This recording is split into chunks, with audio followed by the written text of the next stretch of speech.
صلى الله عليه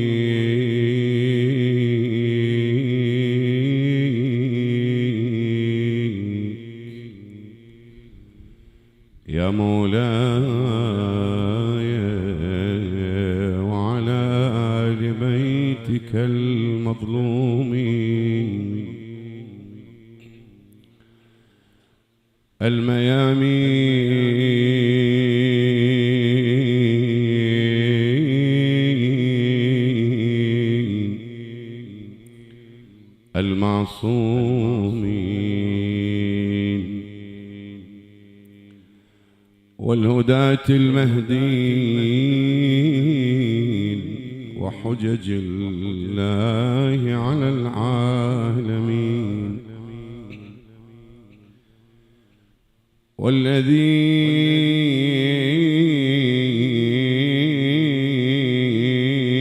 والذين أذهب الله عنهم الرجس وطهرهم تطهيرا. صلى الله عليك يا مولاي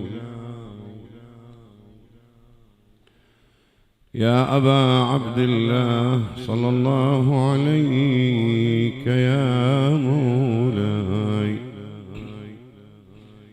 يا أبا عبد الله. صلى الله عليك يا مولاي يا أبا عبد الله يا غائبا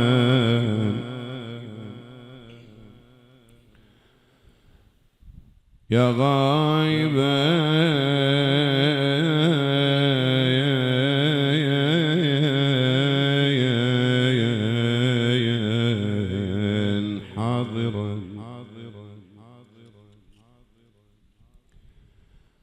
يا غائبا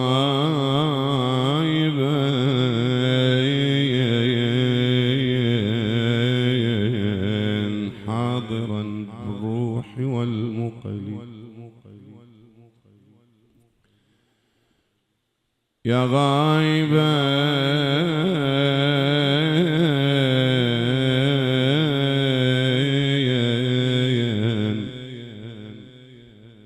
حاضرا بالروح والمقل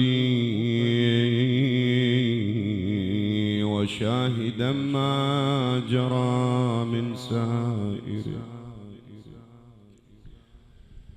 من سائر الملل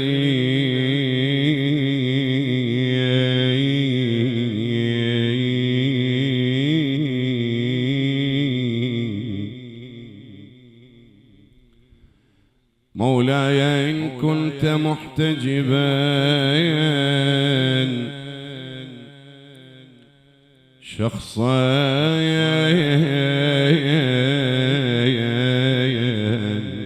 فإنك ما غادرت قلبي أيا نبضي ويا أملي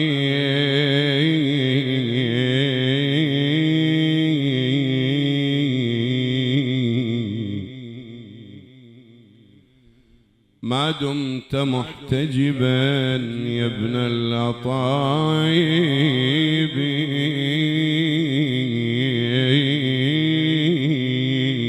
والأطهار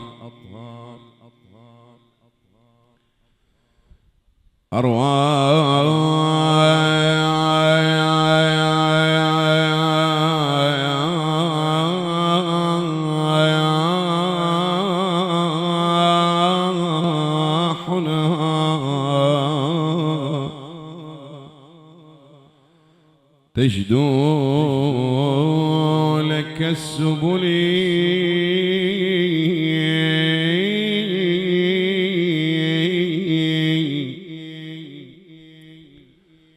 مولاي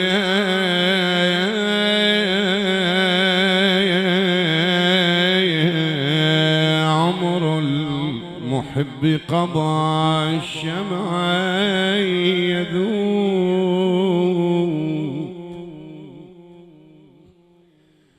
سيدي يا صاحب الزمان أنت المعزى يا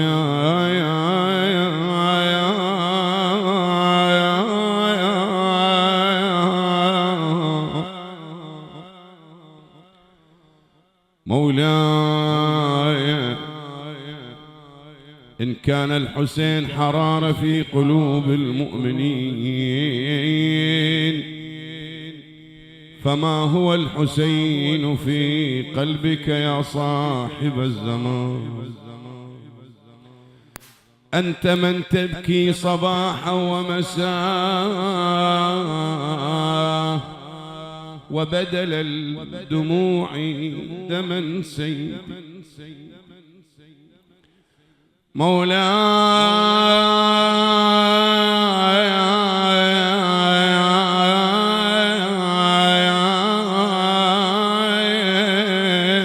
عمر المحب قضى الشمع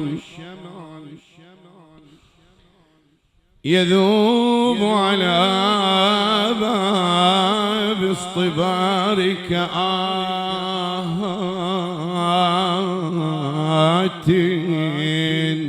من الخجل. سيدي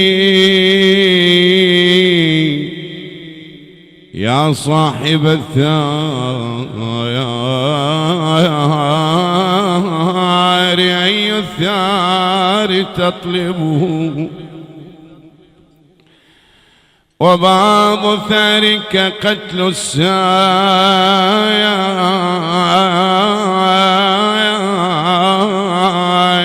النفلي.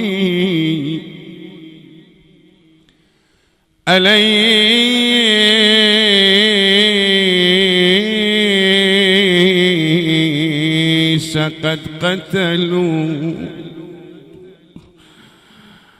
أليس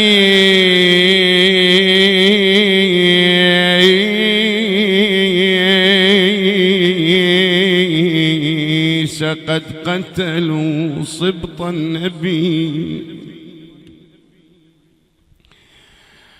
وما نال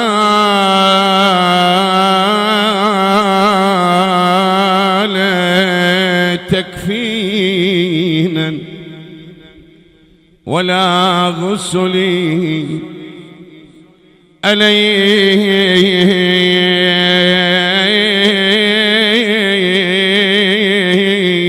قد رفعوا رأس الحسين؟ أليس قد رفعوا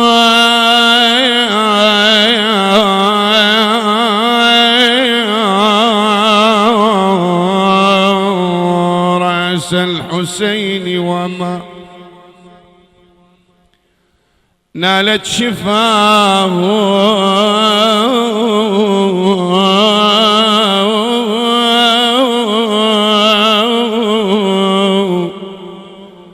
برود الماء والبلل.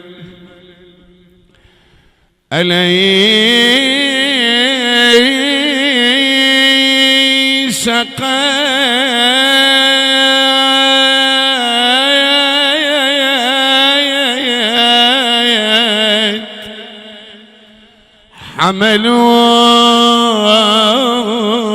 حملوا بنت الهدى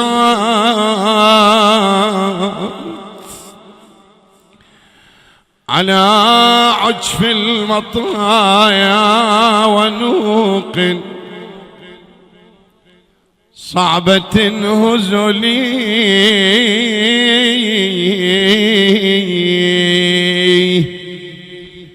يا بعايدة الياقع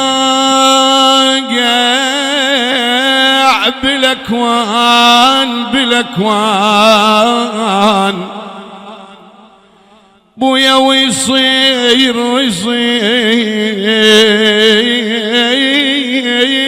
لأن الشاب نيشان تهد اخوته وتنسف الجيمة. قالت لاخويا انا اعتذر منك، انا مالي لسان. قالت خوي عاده اليوقع يفزعوا له هلا هلا وعلى رد الصوت كلها مهرولة هذا جايب ماي هذا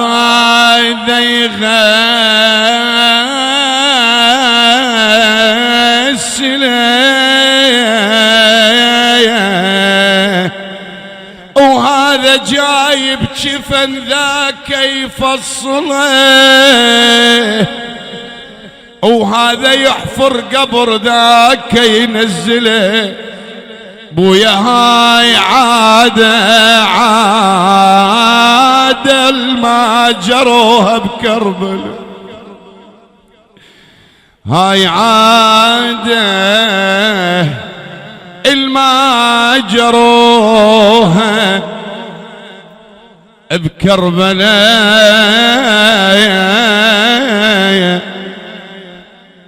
لا حول ولا قوة إلا بالله العلي العظيم. إنا لله وإنا إليه راجعون. من كتاب لسيد الشهداء أرسله لأخيه محمد بن الحنفية قال فيه: بسم الله الرحمن الرحيم. أما بعد، من الحسين بن علي بن أبي طالب إلى محمد بن علي، فإنه من لحق بي فقد استشهد، ومن لم يلحق بي لم يدرك الفتح والسلام. هذا النحو من الخطاب المقتضب المختصر، والذي أشار إلى دلالات عدة وحتميات 4. لكن قبل بيان هذه الحتميات، اقتضاب الكتاب وشدة الاختصار فيه دلالة واضحة على أن سيد الشهداء كان في ظرف صعب جدا، وكان على سيد الشهداء أن يجد ويجتهد ويسير حتى يحقق المطلب الذي أراده. إخواني وأعزائي، مشروع سيد الشهداء إن لم يكن له أثر في صناعة وصياغة الوعي الجمعي وصناعة وصياغة وعي الجماهير وتغيير مفردات إيمانها، إذا كانت واقعة كربلاء مجرد حدث تاريخي ونتفاعل مع الحدث مجرد تفاعل عاطفي، ما كان لهذا الحدث أن يبقى هذه السنين الطويلة حيا غضا. ما كان لهذا الحدث أن يشكل خطرا على الحكام، على السلطويين، على المتلبسين بلباس الدين والخاضعين للنزوات. لو كانت قضية سيد الشهداء مجرد عاطفة وتحفيز جماهيري، ما كان حتى لهذا اللون الأسود تأثير على مر التاريخ. ولذا أخواني وأعزائي، احنا أمام مسؤوليتنا أن نفهم سيد الشهداء ونعي جيدا ماذا كان يريد، ولماذا يقدم هذه الدماء الطاهرة. بل أن سيد الشهداء كان حريصا كل الحرص على أن يقدم أبنائه وإخوته وأهل بيته حتى وصل الحد إلى الطفل الرضيع. إذن ما الغاية التي دعت الحسين عليه السلام أن يقدم حتى الطفل الرضيع؟ لماذا هذا الحجم من التضحية؟ إخواني، احنا ما جاي نتكلم عن قضية تراجيدية، ولا جاي نتكلم عن قضية ينظر إليها في الملحوظ الأمني باعتبارها قضية جنائية، وأن هناك مجموعة من المظلومين قتلوا، وأن الحسين عليه السلام كان مظلوما وقضى شهيدا، وأن هناك زمرة سفكت دماء وانتهى واقعة كربلاء. فقط مجرد مظلومية. خلوا في بالكم سيد الشهداء جاء بإرادته، سيد الشهداء ما مليت عليه الأحداث، سيد الشهداء هو الذي أجبر السلطة، سيد الشهداء كان رأيه، وكانت أحداث كربلاء تجري بيديه كيفما يريد. سيد الشهداء كان يريد أن يصل لغاية، هذه الغاية مو تملى عليه. سيد الشهداء ما كان عدوه الأساسي يزيد بن معاوية، صدقوني والله من نافلة القول هذا الكلام، صدقوني لو قلنا أن عدو سيد الشهداء كان يزيد بن معاوية وعبيد الله بن زياد ومجموعة من بني أمية، والله لكان استهتار ذلك بدم سيد الشهداء. قطرة من دم سيد الشهداء تعدل الدنيا بما فيها. نفس من أنفاس أبيه رسول الله يقول أفضل من عبادة الثقلين، ضربة علي يوم الخندق أفضل من عبادة الثقلين. إذن ما الغاية؟ كيف يفهم سيد الشهداء؟ ما معقول نصل إلى هذا الحد من البعد الزمني. الآن احنا في عصر التطور، احنا في عصر تكنولوجيا، احنا في عصر المفروض الواحد من عندنا يعرف يقرأ الأحداث. أنا ما جاي يتكلم ولا غيري جاي يتكلم عن قضية في قصص ألف ليلة وليلة، ما جاي نتكلم عن قضية من كتاب كليلة ودمنة، احنا جاي نتكلم عن الحسين اللي يهمنا، الحسين اللي يشكل في البعد الإجرائي تغيير في طبوغرافية الجماهير. يجب أن تتفاعل مثل ما حضرتك لبست الأسود، عليك أن تتبنى مطالب سيد الشهداء، عليك أن تتبنى هذا الثائر. ما نتعاطف فقط من جهة، ولكن تبقى عقولنا وأفهامنا بعيدة كل البعد عن الأنساق اللي أرادها سيد الشهداء. لما يقول سيد الشهداء مثلي لا يبايع مثله، يعني ما أخلي إيدي بإيد ظالم ولا فاسد ولا طاغي، مثلي لا يبايع مثله. كم منا من وضع يده بيد طاغي بيد فاسد؟ كم منا من وضع نفسه في محل الشبهات؟ إلى الآن إحنا ما قادرين نتخلص من نوازع أنفسنا. إلى الآن إحنا نطلب الدنيا بثوب الحسين عليه السلام. الحسين ما طلب الدنيا، ألا وأن الدنيا قد ولت جذاء، يقول لم يبق منها إلا صبابة كصبابة العيش وخسيس عيش كالمرعى الوبيل. إلى الآن ما زلنا نركض خلف هذه الدنيا، إلى الآن ما زلنا نعظم ونكبر من شأن الفاسد إذا كان عنده كم فلس. يا إخوان القضية موقف الحسين، موقف الحسين لما ألبس السواد أنتم تقرؤون في زيارته: أشهد أنك قد قتلت مظلوما، أشهد أنك قد أقمت الصلاة وآتيت الزكاة ماذا يعني أشهد؟ الشهادة عادة ما يدلى بها أمام القاضي، والقاضي يأخذ من شهادتك فيعطي حكما. أنا وأنت جاي نشهد أمام الله على أن الحسين على حق؟ لا، مو هذا معناها. الشهادة هنا الإقرار، يعني أنا أعرض ديني، أقول يا أبا عبد الله أشهد، يعني أقر، يعني أعترف، يعني أؤمن، يعني أسير، يعني أراك أنك صاحب الحق وأنك صاحب الهدى وأن موقفك هو موقف الثبات، وأني ماض على موقفك سائر على هداك، وأنك يا أبا عبد الله تسير بدمي ولحمي وشحمي وعيني وما أقلت الأرض مني.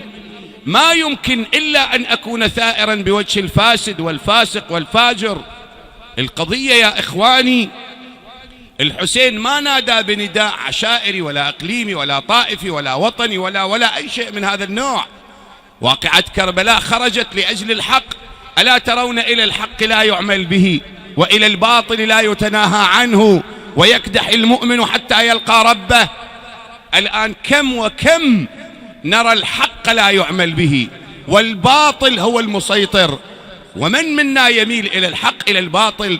يقول الناس عبيد الدنيا والدين لحق على ألسنتهم، يحوطونه ما درت معايشهم، إذا محصوا بالبلاء قل الديانون. أسألك بالله، لو كان المجتمع، لو كان الشعب يسير على نهج الحسين ورفض الحسين، يتسلط عليك فاسد؟ يتسلط عليك واحد ما إلى قيمة، ممكن أن ترى البلد يذهب بهذا النحو البعيد من الاستهتار، لأننا أبعد ما يكون عن سيد الشهداء، وما عرفنا من سيد الشهداء إلا أمور قشرية، عاطفة، مجرد تفاعل جماهيري. وإن كان هذا الأمر عظيم، إذا كان يتحول إلى نسق في الخلق والقيم والسلوك والتفاعل. سيد الشهداء رفض للباطل بما هو. سيد الشهداء كلمة وصرخة بوجه الظلمة والفسق والفجرة. سيد الشهداء ما كان يحتاج حتى من يعينه على الخروج. هناك في المدينة أعلن أول شعار إن يزيد، هذا يزيد اللي تقدسوه تعظموه، قالها بملء الفم: إنا نحن أهل بيت النبوة ومعدن الرسالة ومهبط الوحي والتنزيل، بنا فتح الله وبنا يختم، ويزيد رجل فاسق شارب الخمر معلنا بالفسق والفجور، ومثلي لا يبايع مثله. هذا شعار سيد الشهداء يبحث عن الأحرار. ولذلك حتى وصل إلى كربلاء قال لأصحابه: أصحابي خط الموت. أي خطاب كهذا يا أبا عبد الله؟ الموت المرعب، الموت المخيف، الموت المهول. القرآن يعبر عنه مصيبة الموت، يقول: خط الموت على ولد آدم مخط القلادة على جيد الفتاة. أي وصف للموت يا أبا عبد الله؟ يصف الموت بهذا النحو الجميل. ليش يا أبا عبد الله؟ هو ما ينظر إلى الموت كانعدام للحياة. الحسين يرى الموت مجمل مكمل معظم للحياة. الموت مو على الند من الحياة.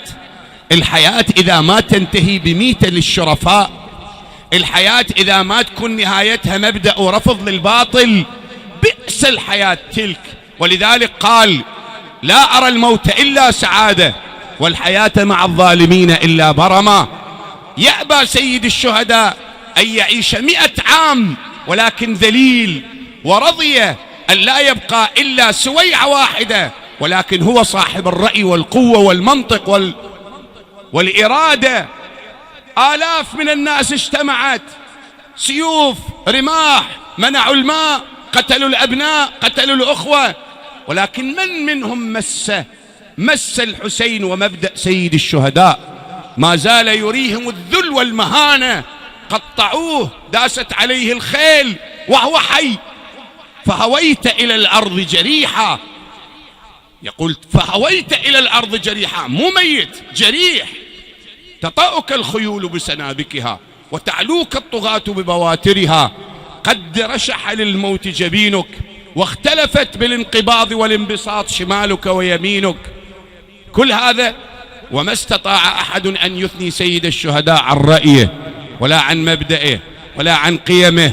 كان ذلك الفارس العظيم الذي خلق وصنع الإرادة، ولكن علينا أن نحمل من سيد الشهداء قيمه وإرادته، أن نكون حسينيين يا إخواني. لا تفوتنا فرصة معرفة سيد الشهداء.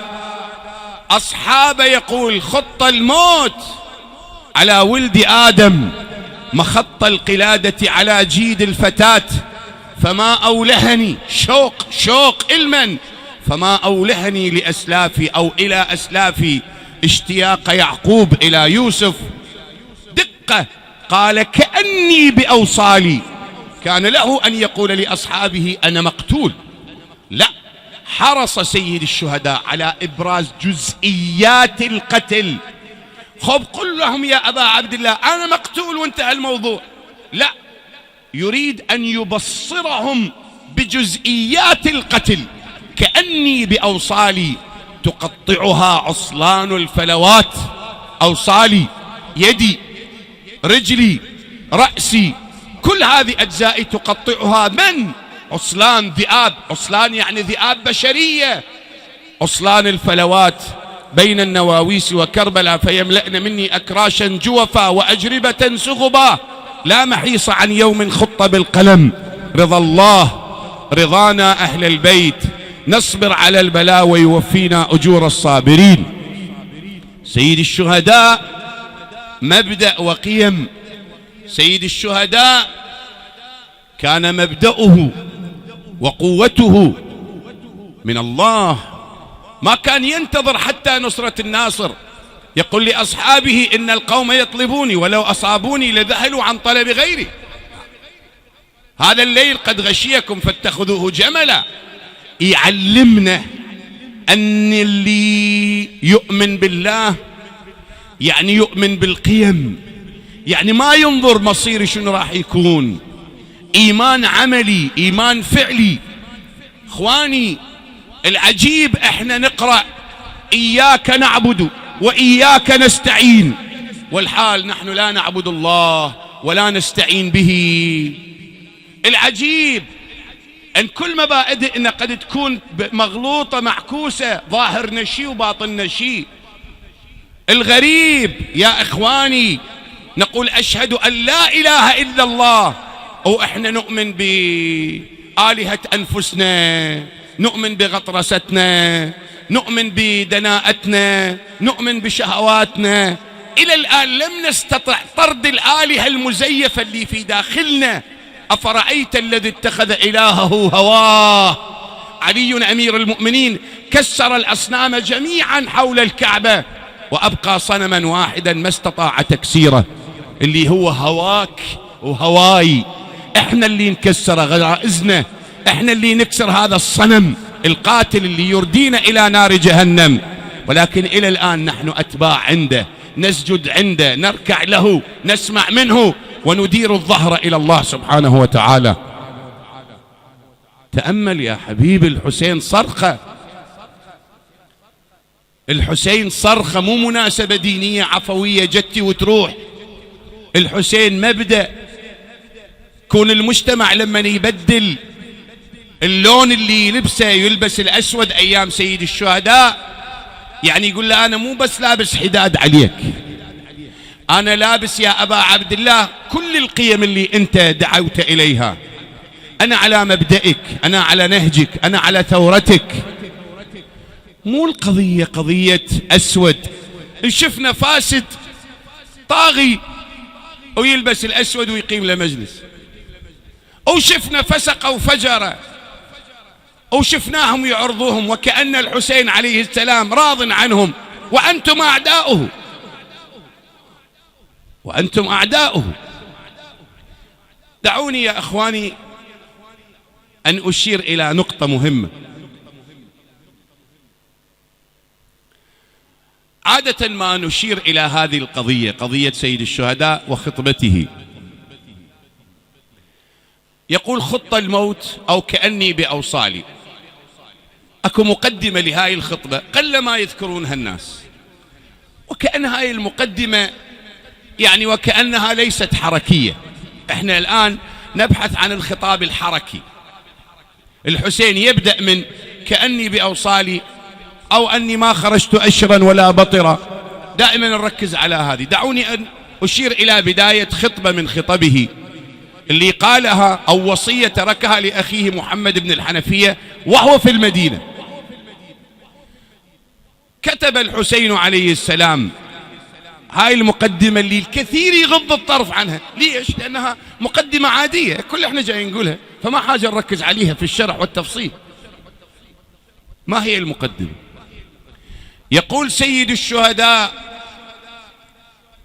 بسم الله الرحمن الرحيم، هذا ما أوصى به الحسين بن علي بن أبي طالب أخاه محمد بن علي المعروف بابن الحنفية، أن الحسين يشهد أن لا إله إلا الله وحده لا شريك له، وأن محمدا عبده ورسوله، وأن الموت حق والحياة حق والجنة حق والنار حق. ثم يقول: ألا وأني لم أخرج أشرا ولا بطرة. أخواني، ليش نجد هاي المقدمة الكثير ما يلتفت لها؟ ما إلها داعي، ما إلها معنى، ما إلها تفصيل، ما إلها تأثير. هل تعلمون أن سيد الشهداء بين كل ما يريده في كلامه في هاي المقدمة، وإن كانت قد تراها أنت أمرا معروفا. شيخنا هذا أمر معروف، أشهد أن لا إله إلا الله، ومن يدري ومن لا يعلم أن الحسين يشهد أن لا إله إلا الله. أنا همين أشهد أن لا إله إلا الله، مو بس الحسين يشهد أن لا إله إلا الله، الحسين يقول محمد رسول الله. الله وكيلك أنا هم من أصلي أقول أشهد أن محمد رسول الله. الآن اصبر منا بعد شوي أذان الفجر، اسمع المؤذنين كلها تصيح أشهد أن محمد، لا وأكثر من هذا، أشهد أن عليا ولي الله. شيخنا بعد ما ليش تركز عليها؟ هذا إقرار. لا يا حبيبي، الموضوع مو هكذا. الحسين يريد أن يشير إلى أن أشهد أن لا إله إلا الله وأن محمد رسول الله ليست بالكلمات اللي مجرد نتلفظها، وإنما هو موقف نتلبسه. يعني الحسين يقول الإسلام يعني تأمل، الإسلام يعني صراع مع الباطل، الإسلام يعني صيحة بوجه الظلم. لما تكون أشهد أن لا إله إلا الله وأن محمد رسول الله جارية في لسانك، يترتب عليها ألا وأني لم أخرج أشرا ولا بطرا ولا ظالما ولا مفسدا. وكأن الحسين يقدم لنا النص وشرح النص، وكأن الحسين يقول شهادة أن لا إله إلا الله ومحمد رسول الله لا تعني إلا ألا وأني لم أخرج أشرا ولا بطرا ولا ظالما ولا مفسدا. يعني أن أقول للباطل أنت باطل، ألا ترون إلى الحق لا يعمل به والباطل لا يتناهى عنه، ويكدح المؤمن حتى يلقى ربه. عندما تكون مسلما تشهد الشهادتين وأنت ترى السياطة وترى الظلمة وترى أكباد حرة وأنت تغض الطرف، وأنت لا تلتفت إلى معاناة وعذابات الفقراء والمساكين، اعرف أنك لم تعرف لا إله إلا الله مطلقا. رسول الله يقول والله ما آمن بي من بات شبعانا وجاره جائعا. يقول لا إيمان وجارك جائع. يقول لا تؤذي جارك بقتار قدرك، ريحة القدر ريحة الطبخ لا تأذي بيها جارك. فكيف بمن ينظر للمظلومين؟ واليتامى من يتامى يولدون، ولقد عاد الأسى للمرة الألف فلا عادوا ولا هم يحزنون، وعلى هز القناني وعلى هز البطون عائدون. كيف تريد أن تصور لي طاغية بمجرد أن لبس أو مجرد قال أنا مع الحسين أو شهد الشهادة الثالثة تقول لي هذا مع الحسين؟ بئس ما دعتكم إليه أنفسكم. هؤلاء أعداء سيد الشهداء، لأن الحسين مبدأ وقيم. يجين واحد ويقدم للحسين عبارة عن مظهر، عبارة عن قشور، عبارة عن عاطفة فقط، وهو يضع يده بيد الباطل والظالم. لا، يشرعن للفاسد ويجعل من الفاسد وكأنه علما من أعلام الأمة، وإن كان يتزيى بالزي، وإن كان يعتمر ما يعتمر. الحق حق، الحق عمل وإداء، الحق رؤية. لاحظوا يزيد 3 سنين حكم. السنة الأولى قتل الحسين، السنة الثانية يزيد رمل أو أباح المدينة في واقعة الحر لجيشه بقيادة مسرف ابن عقبة. هو اسمه مسلم لكن يقال عنه مسرف، أسرف في الدماء، حتى أنه أباح المدينة بأعراضها وشرفها وأموالها لجيشه، فعاثوا فيها 3 أيام. وكان الرجل إذا أراد أن يزوج ابنته لا يشترط بكارتها. أي جيش عاث فيها؟ جيش البيزنطيين؟ جيش الرومان؟ من أي البلاد جاء هذا الجيش؟ جيش يشهد أن لا إله إلا الله محمد رسول الله، جيش يتزيى بالإسلام. هذا الفارق بين أشهد أن لا إله إلا الله اللي يقولها الحسين وأشهد أن لا إله إلا الله اللي يقولها أعداء الحسين. هذا الفارق. يأتي رجل ويسأل أبا اليقظان، يقول له ذولا حطوا أذان وراح يصلون وأقاموا. عمار بن ياسر يقول له يا عمار، أسمع ذولاك أذنوا أشهد أن لا إله إلا الله وإقامة وصلاة جماعة، وعلي بن أبي طالب أذن وأقام وصلاة جماعة، هنا صلاة جماعة هنا صلاة جماعة. عمار احنا وين؟ احنا ما رفعوا الكتب، ما رفعوا القرآن، وكانت فتنة الخوارج قالوا له يا علي انت جاي تقاتل القرآن؟ أي قرآن إذا كان يستبيح الدماء؟ أما خرج من قدسية القرآن؟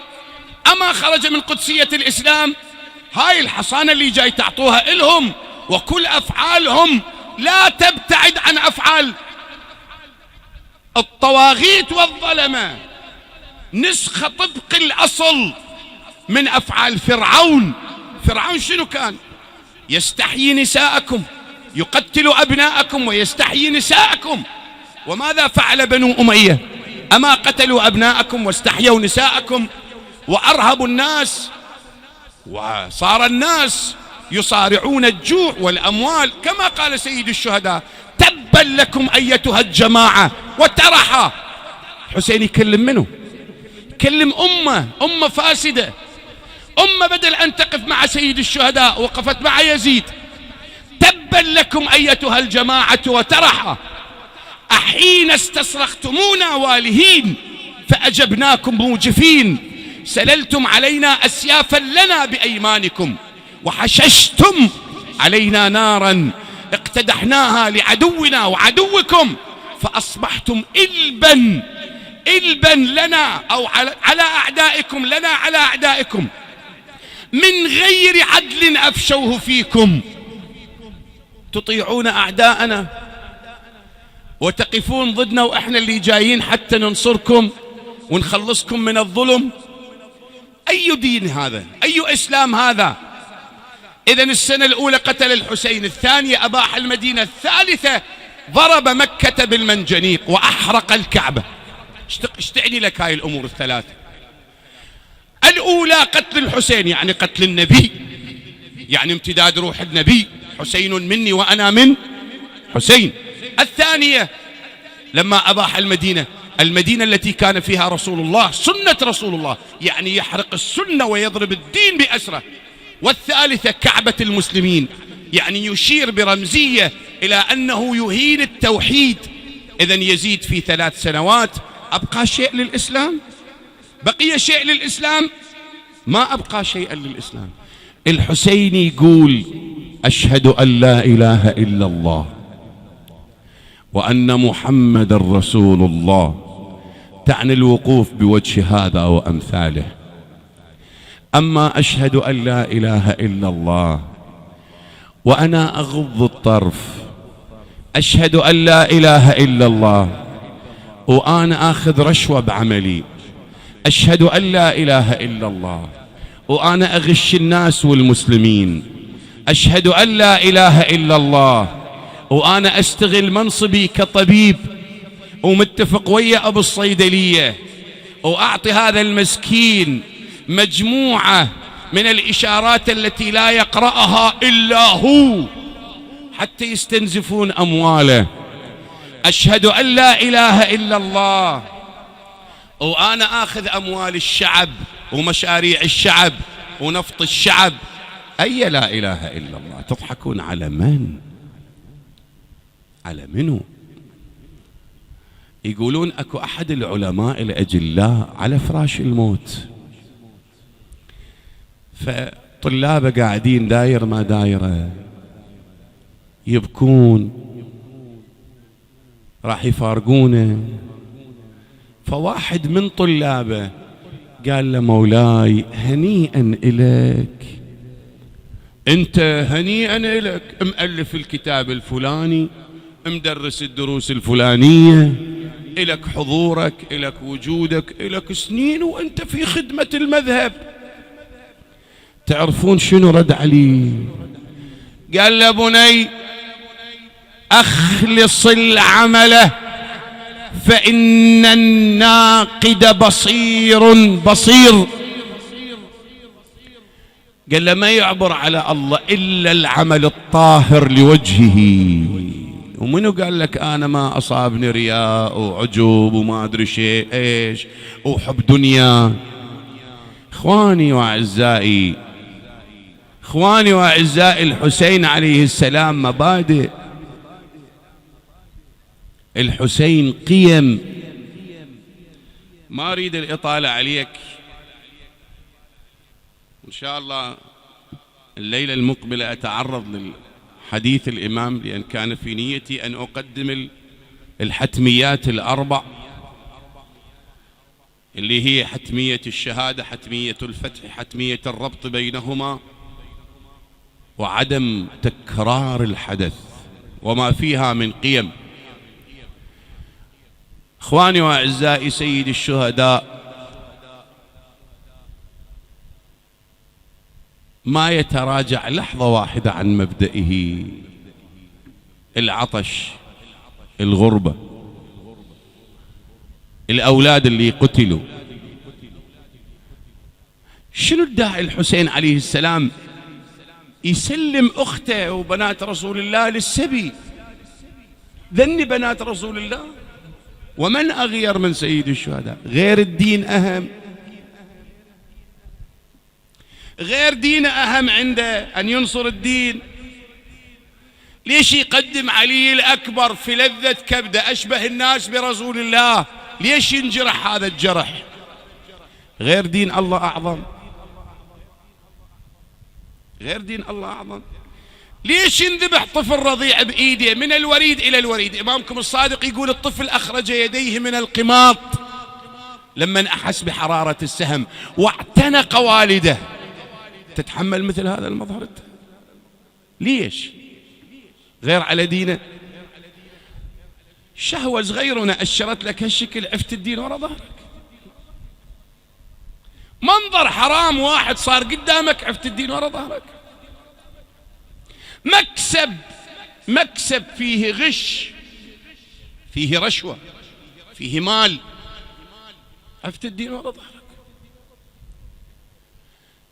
إذن كيف نلحق سفينة سيد الشهداء؟ مو احنا همين خالصين نفسنا. سفينة سيد الشهداء أسرع وأوسع، أسرع وأوسع. تركب منه أوسع وأسرع. ربانها منو ربانها؟ ربانها علي الأكبر اللي يقول لأبوه: أولسنا على الحق؟ قال بلى. قال لا يهمنا إن وقعنا على الموت أو وقع الموت علينا. علي الأكبر يصعد بها متخاذل عن الحق. والله سفينة الحسين تعال اصعد، قوترة هي مثل ما يقولون. يصعد منه اللي يشوف الباطل ويغض الطرف. وتلقى العباس قدم عينه هذه لسهم من أجل الحقيقة، عينه فيها سهم والآخرة عليها دم، ولكن ما عمي عن رؤية الحقيقة. ما كان ينظر للمنافع، قدم نفسه. من ربانها؟ تعبر وتوصل يم الحسين هالشكل بكل سهولة؟ شيخنا جاي نوصل للحسين، نروح للحسين، والله العظيم جاي نروح ويطينا الحسين عليه السلام، من نروح نطلب من عنده يطينا.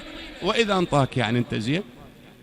انت ما تدري أحيانا يعطى من لا ترغب فيه حتى يطلع.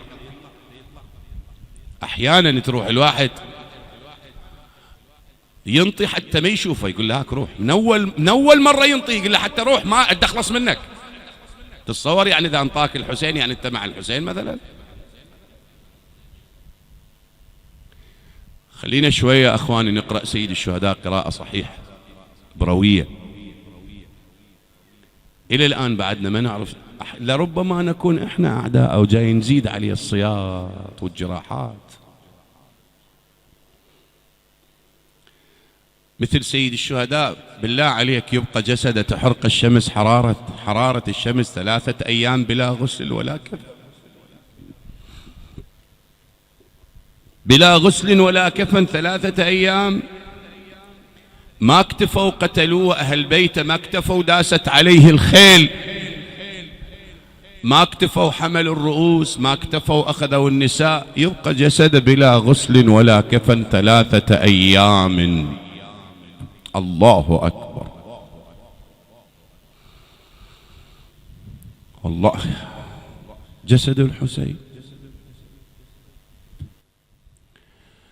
عادت من يطيح وتنشتل قومه، تقومه لو عمام الكل فرد قومه.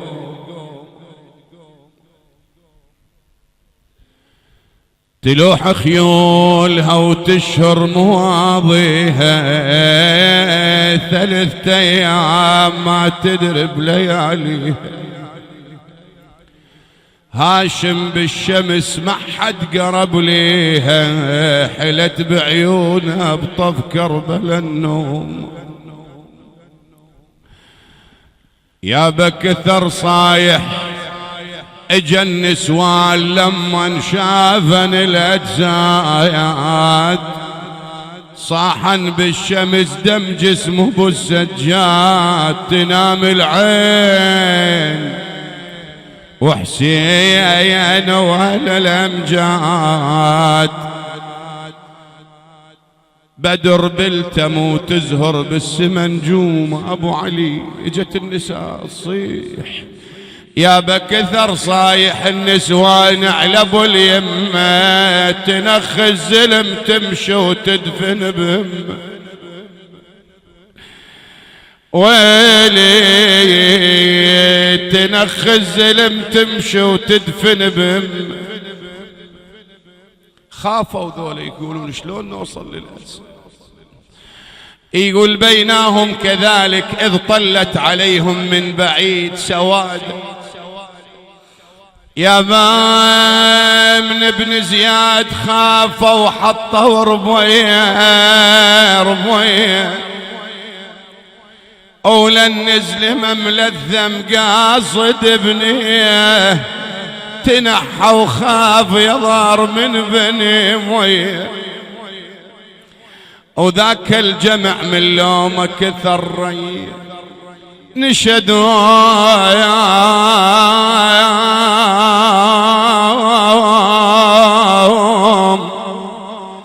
اشعدكم واجفين صفوف.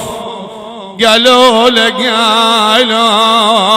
لن تفرج على الجثث، ونشوف مبخوتين. قال لهم ميل الخوف، واحجوا اشعدكم تحومون بالحومه. يا بقالا ولا يا هل تنشد بهذا الحين، نخبرك بالصدق من كون مامونين. اجينا لدفن الحسين او هلا الطيبين، بدر بالتم وتزهر بالسما نجوم. قال يا بني أسد لم تدفنوه؟ لما عرفوا أنه زين العابدين قالوا له يا سيدي يا علي بن الحسين، إذا دفنا إلى الأجساد، إذا جاء أهلهم عشائرهم قالوا وين قبر فلان وين فلان، كيف نميز هذا عن هذا وهي جثث بلا روس؟ أيوا إمامه وحسينه. يا قال لهم حفر هنا حفير الساعة، دفن بيها الحسين أبا عبد الله. يقول قال لهم حفر هنا حفير الساعة، دفن بيها حبيب البيت روط القاع، وبعد حفرة دفن 70 بيها اسماء، و17 يوم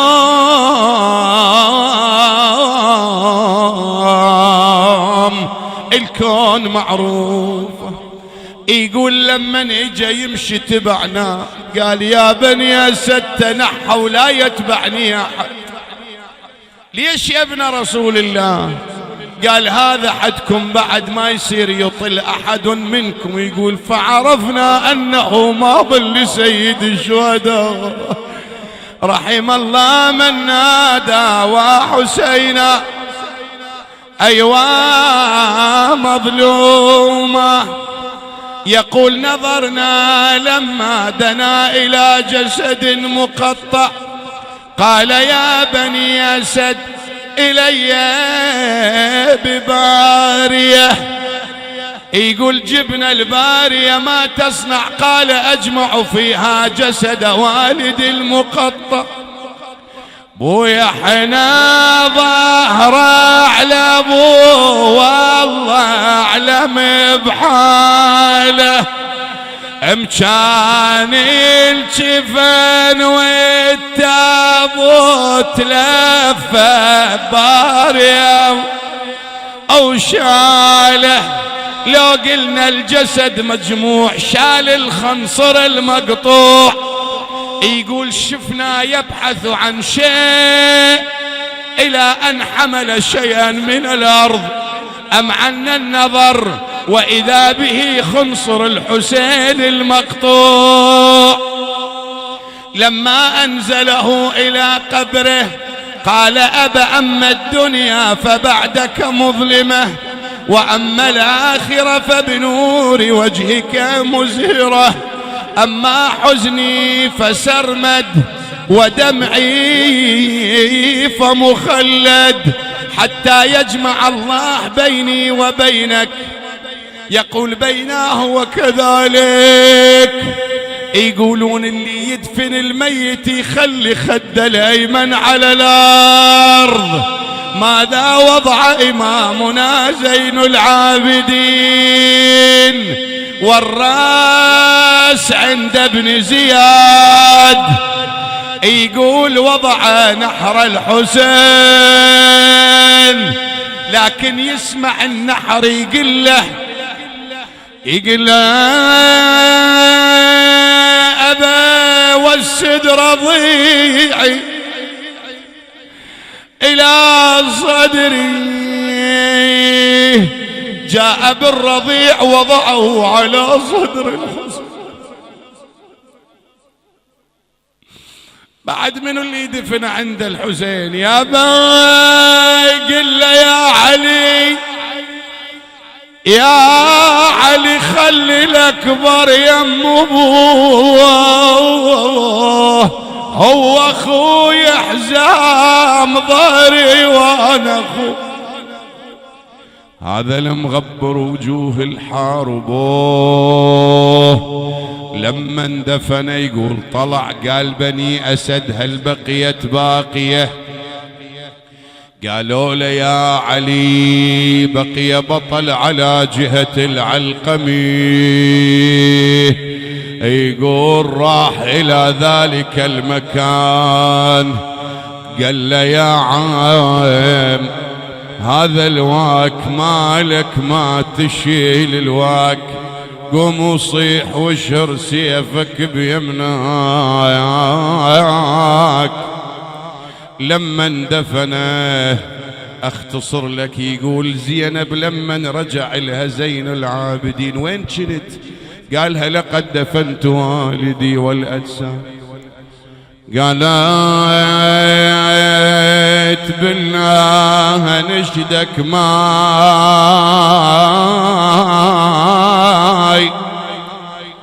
شربت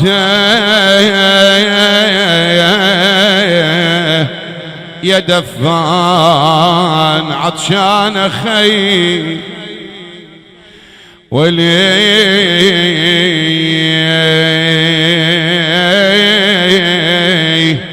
ولي لو دفنت حسين عطشان. قالت بالله نشدك يا دفان نشدك رد علي عطشان أخي لو أشرب قطرة مية وحين الدفن كان رشيت البني.